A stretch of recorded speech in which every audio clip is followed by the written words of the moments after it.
আসসালামু আলাইকুম। দেখেন দিন কিভাবে ধরছে, দিনের অবস্থা খুবই খারাপ। এই দেখেন অন্ধকার করে লেছে, তারপরে আমি লাইট দিয়ে রাখছি, বোঝা যাচ্ছে না। এই যে বৃষ্টি পড়তেছে,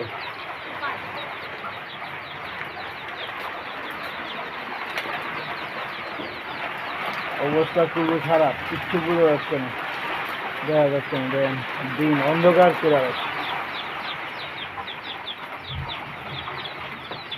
দিন দেখেন ঝিলঝিল মারতেছে, অবস্থা খুবই খারাপ। আল্লাহ, তুমি জানাই। দেখেন দিনের অবস্থা খুবই খারাপ, দিন খুবই খারাপ, বৃষ্টি পড়তেছে, বৃষ্টি অন্ধকার করে দিচ্ছে।